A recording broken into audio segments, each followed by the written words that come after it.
Welcome back to my channel. हमारे channel पे आप सभी लोगों का स्वागत है। और आप लोग कैसे हैं? उम्मीद करता हूँ आप लोग भी अच्छे होंगे, मैं भी अच्छा हूँ। और आज बात करेंगे 2.5 बैचिंग प्लांट डिस्मेंटल में और एग्रीगेट बीम के डिस्मेंटल के बारे में। और एग्रीगेट का जो बीम होता है इसमें टोटल 10 प्लेटें लगती हैं, 12 प्लेटें लगती हैं, जिसमें से कि 10 खुलती हैं और 2 फोल्ड होती हैं। तो यहाँ पे सबसे पहले स्टार्ट करते हैं तो यहाँ की प्लेट से कर सकते हैं जो। और ये हम अभी जो मिक्सर साइड से बात कर रहे हैं या स्किप साइड की बात कीजिए तो हम जो वीडियो हमारा है सब इस साइड से, हम कन्वेयर बेल्ट साइड से नहीं बना रहे हैं। तो यदि हम कन्वेयर बेल्ट साइड से बनाते तो जो इस पर लेफ़्ट राइट का कॉम्बिनेशन है जो इस पर लिखा हुआ है वो प्रॉपर होता, क्योंकि सभी प्लेटों पे उसके हिसाब से स्विंग के तरफ से मार्का है जो कि वो आप फिट करेंगे तो उसमें कोई प्रॉब्लम नहीं आएगा। और वैसे भी कोई भी प्लेट एक दूसरे से अटैच नहीं होता और दूसरे को कहीं दूसरे जगह बैठाना है तो नहीं मैच खाएगा। जब भी हम बैठाएंगे वो प्रॉपर ही मैच खाएगा।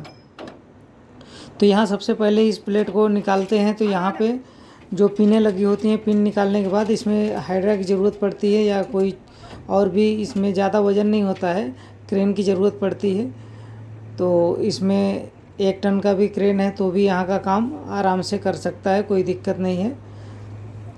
तो यहाँ पे एक प्लेट निकल गया है और इसके जस्ट सामने अभी स्किप नीचे है, इसके जस्ट सामने ऊपर का जो फोल्डिंग है इसको निकालेंगे। ये स्किप साइड का ये टॉप का फर्स्ट प्लेट है। तो इस तरह से जो साइड में लगा है, जो अभी यहाँ पे जो हम एक उठा रहे हैं ये ऐसा ही, एक सेंटर में है एक लास्ट में है और ये 2 जो प्लेटें हैं बीच में डिवाइड किया हुआ है और बाकी जो साइड की दोनों जो फोल्ड होती हैं उस पर कोई प्लेट नहीं है। तो ये भी प्लेट निकल गई है। तो अभी और है सेंटर वाली निकालेंगे जो उस साइड में सेंटर में है। तो अभी तक टोटल 2 प्लेटें निकली हैं। तो बीम का डिसमेंटल करने में भी लगभग हाफ डे का टाइम लग जाता है। और क्योंकि पिनें जो इसमें हैं तो एग्रीगेट की वजह से, चलने की वजह से काफ़ी जाम होती हैं, तो नीचे बोल्ट भी लगे होते हैं तो खोलने में टाइम लगता है। तो मान के चलिए कि हाफ डे तो बीम डिसमेंटल के लिए देना पड़ता है। तो ये इसमें थोड़ा सा सावधानी भी रखना पड़ता है, हाइड्रा को या क्रेन को जो भी है सही पोजीशन में लगाना है, नहीं तो डैमेज हो जाएगा जो उसकी पिनें हैं और सही से डिसमेंटल नहीं हो पाएगा और उसमें चोट लगने का भी खतरा रहता है। तो सबसे है कि सही हुक और सही सीलिंग का प्रयोग करें और कभी स्किड करने वाली कंडीशन ना रहे, नहीं तो उसमें चोट का खतरा ज़्यादा रहता है। तो अभी बीच सेंटर की दोनों प्लेटें टॉप की निकल गई हैं, उसके नीचे की भी और सारी भी प्लेटें खुलेंगी। उससे पहले ये 2 प्लेटें और बची हैं टॉप की, इसे हटाना है।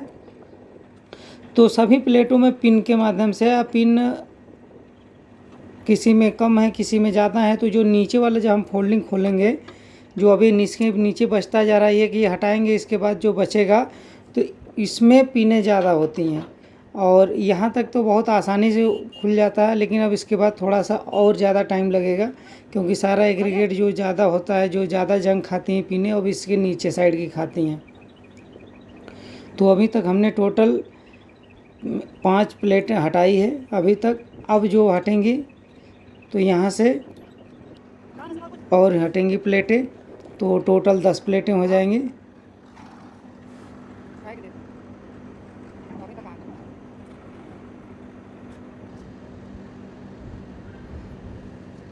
तो यहाँ से ये साइड वाली प्लेट एक आ रही है, एक उस साइड की प्लेट आ गई है, तो 2 प्लेटें अभी तक आ गई हैं।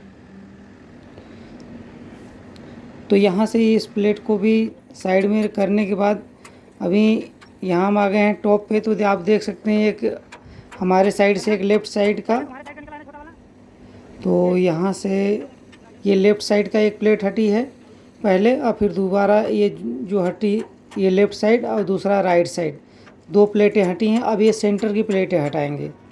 तो ये सेंटर की प्लेट, फिर इसके बाद 2 प्लेटें और हटानी रहेंगी, बाकी से फोल्डिंग हो जाएगा। तो ये सेंटर की प्लेट में नीचे बोल्ट लगे होते हैं, तो इसमें कई सारे बोल्ट लगे होते हैं। जो नीचे नट होता है वो डायरेक्ट उसी में कसा जाता है और नीचे नट गिरने का कोई नहीं होता, डायरेक्ट उसी में थ्रेड होती है। तो उसके माध्यम से वो ये कसा रहता है। तो एक तरह से ये सबसे बड़ी प्लेट है जो यहाँ से इस साइड से बीच में पार्टीशन करता है। तो ये प्लेट, इसमें पिन लगी होती है, प्लेटों में जो पिनें हैं जो नीचे साइड में, तो वो उसी होल पे मैच खाएगी जो जिस जगह का है। यदि गलत डायरेक्शन में गलत जगह यदि हम बैठाते हैं तो पिनें मैच नहीं खाती हैं, तो इसलिए ये कंफर्म हो जाता है कि ये प्लेट उस जगह की नहीं है। अभी जैसे साइड की प्लेट हम खोल रहे हैं, तो इस साइड की प्लेट हम इस साइड लेके आएंगे तो पिन उसकी मैच नहीं खाएगी। जो नीचे 2 पिन है या उसके जो हुक टाइप बने हैं वो मैच नहीं खाएंगे। तो इस पे लिखा भी है लेफ़्ट राइट, तो उसके आधार पे इसकी फिटिंग हो सकती है। तो यहाँ पे भी एक साइड में 4 पिनें हैं, टोटल 8 पिनों पे ये हॉपर एक साइड का रुका हुआ है प्लेट, तो वैसे दूसरे साइड का है। तो जैसे उसे हटाएंगे तो ये दोनों साइड की प्लेटें ऑटोमेटिक फ्री हो जाएंगी। तो अभी यहाँ पे पिन निकलने के बाद अब इसको डाउन करना है, डाउन करके बैक साइड को लेना है तो प्लेट निकल जाएगी, नहीं तो ऐसे सीधा ऊपर खींचने से सब पिनें टूट जाएंगी और ये फंसी रहती है प्लेट। अब धीरे धीरे ये और डाउन होगा, और जैसे डाउन होगा ये प्लेट अपने आप बाहर को हो जाएगी। तो अभी इसको और डाउन करने के बाद थोड़ा और डाउन होगा, उसके बाद ये प्लेट बाहर चली जाएगी। और इसे, क्योंकि इसमें जो नीचे ये प्लेट पत्ती सी बनी है, ये इसमें फंसी रहती है बीम में, तो इसलिए प्लेट नहीं निकल पाती है।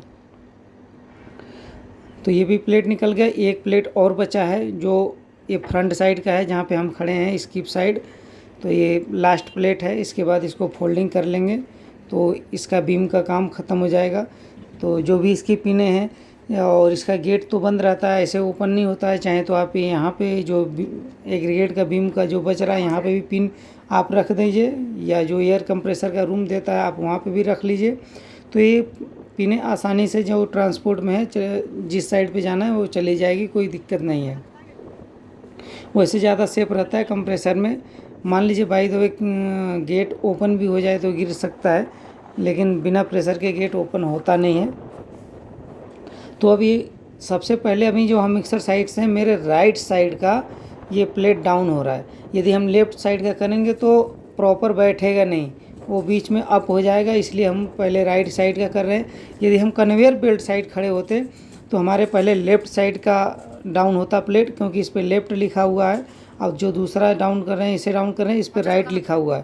तो लेकिन हम मिक्सर साइड हैं तो हमारे हिसाब से ये राइट डाउन हुआ है, अब लेफ़्ट डाउन होगा। तो इस तरह से बीम फोल्डिंग का काम जो है बहुत आसानी से हो सकता है। और इतना जो प्लेट है और इसकी हाइट जो है ज़्यादा नहीं होती है, और इसके लिए जो भी गाड़ियाँ होती हैं 40 फीट के ट्रोला पे ही जाता है, बट जो मिक्सर है उसका आगे साइड जाता है। तो उम्मीद करता हूँ मेरे द्वारा दिया गया इन्फॉर्मेशन आप लोगों को समझ में आया होगा। तो यदि आप हमारे चैनल पर नए होंगे तो सब्सक्राइब कर लीजिएगा, आपने सब्सक्राइब कर रखा है तो धन्यवाद। तो मिलते हैं किसी नेक्स्ट वीडियो में किसी नेक्स्ट टॉपिक के साथ। धन्यवाद।